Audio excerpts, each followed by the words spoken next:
السلام عليكم متابعينا على القناه الرسميه ديال التعاون الشفائي. مرحبا بكم. هذه واحد العشبه هذه زوينه ومهمه لبزاف ديال الناس، بقاو معنا باش تستافدوا.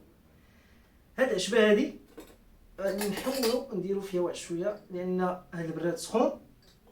غندير فيها واحد شويه بحال هكا حتى هاد الاصابع، وغادي نديروها في هاد البراد هذا فيه الماء سخون، ونخلوها تطلق واحد شويه ونديروا حديثه مغزله ان شاء الله، وغادي نستافدوا مع بعضياتنا. هاد العشبه هادي كتجي من غرب اسيا. مزيان، هاد العشبه هادي مهمه. واول حاجه خصكم تعرفوها هو خصكم تعولوا ان الله هو الشافي، وخص الناس ما يبقاوش كيتسناو ومربعين يديهم وكيتسناو العلاج ينزل عليهم من السماء. خصكم تحركوا وتقلبوا على الدواء، وحنا كنجيبوا لكم اعشاب اللي كنعطوكم المكونات ديالها والامراض اللي كتعالج، وتيبقى الاختيار ديالكم نتوما انكم كتستافدوا معنا بزاف ديال الاعشاب. واللي مريض او لا متضرر او لا بغى العلاج كيبحث على هاد العشبه هادي وتيمشي كيشريها وتيتوكل على الله. مزيان، هاد العشبه هادي درناها في هاد البراد هذا اللي فيه الماء سخون، ها هو بدا كيطلق، شتي، وغادي نشربوها. هاد العشبه هادي الشكل ديالها بحال هكا، شتيها مزيان، كتجي من غرب اسيا. الطول ديالها يقدر يوصل حتى المترو، كتسمى ب1000 ورقه. عقلوا مزيان، كتسمى ب1000 ورقه. عندها السميه الاولى سميتها 1000 ورقه، السميه الثانيه سميتها القيصوم، والسميه الثالثه اللي تقدروا تعقلوا عليها بزاف واش ما تجراش لكم. مزيان، سميتها اخيليا. اخيليا هذه ما غاديش تنسى لكم، وتقدر حتى 1000 ورقه تبقاو عاقلين على انها هذا شي وريقات صغيورين، داكشي تسمات بزاف ديال الاوراق اللي فيها 1000 ورقه. وتسمات بهاد اخيليا لانه كان واحد الجيش عقلوا مزيان، واحد الجيش في الرومان، هاد الملك ديالهم سميتو نيرون. هاد الملك هذا سميتو نيرون، عنده واحد الجيش، هذاك الجيش دار ليه واحد الطبيب. الطبيب هذا كان معروف طبيب خطير، وهو اللي سميتو اخليل، او لا سميتو اخيليا.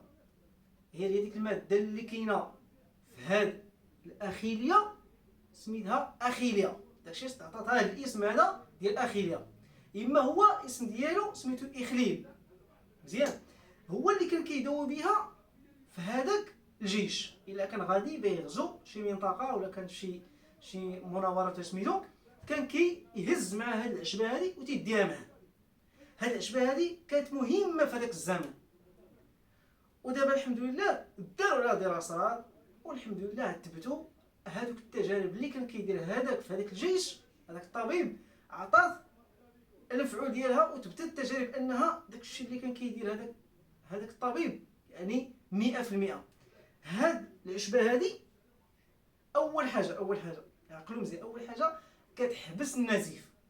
كيف ما بيكون نوع ديال النزيف داخلي ولا خارجي. كانوا داك الغزوات اللي كانوا كيديروا كانوا كيتجرح يعني شي واحد من هذوك الجيش، وكان كيشد هاد العشبه هادي وكيعطيو منها شاي كشوربه، وكان كيعطيه لبخه لانه كان كيدقها وتيخلطها مع زيت عادي او لا ماء، وكان كيحطها لبخه على يعني ديك الفتحه اللي كانت في واحد من هذوك الجيش، وكانت كتسد. وكذلك ملي كان كيشربها كشاي كانت كتمشي وكتلائم دوك الجروح الداخليه. داكشي هاد التجارب هذه اللي توضعت عليها تبتت 100% ان هذاك الطبيب يعني تسميت عليه ديك الاسم ديال الاخيليا او لا الاخليل. هاد العشبه هذه اول حاجه كتوقف النزيف. فهموا مزيان، النزيف ديال الرعاف الاطفال الكبار الصغار العيالات كتوقف لهم النزيف. كتوقف النزيف ديال الرئه، النزيف ديال المعده، النزيف ديال الكلي، النزيف ديال البواسر الخارجيه ولا الداخليه، النزيف ديالهم كيكون دايزين بالدم. النزيف ديال الدوره الشهريه، النساء اللي عندهم الدوره الشهريه دائما كتجيهم بالنزيف، كتحبس الدوره الشهريه. ثاني حاجه انها كتلائم الجروح، كتسدهم الجروح الداخليه والخارجيه. كيكونوا بعض المرات جروح داخليه يعني في المعده، تيكونوا جروح داخليه في المصران، كيكونوا في المستقيم. وهي كي كتلائم الجروح مزيانه، الجروح حتى الخارجيه. بعض المرات كيكونوا تشققات ديال الجلد مزيان.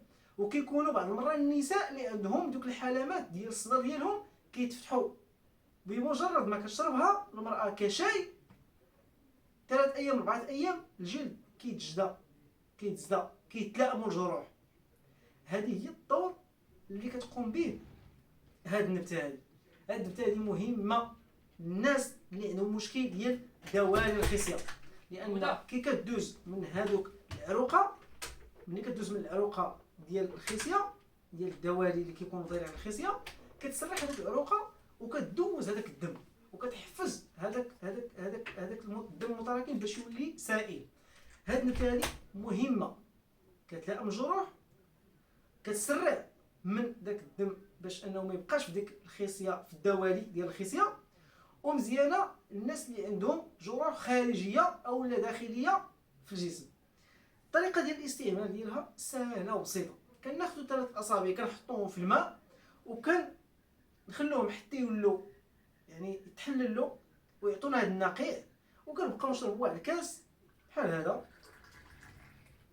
هذا كنشربوا كاس في الصباح، كاس في الغداء، كاس في العشاء، ولكن دائما يكون بعد الاكل. بسم الله.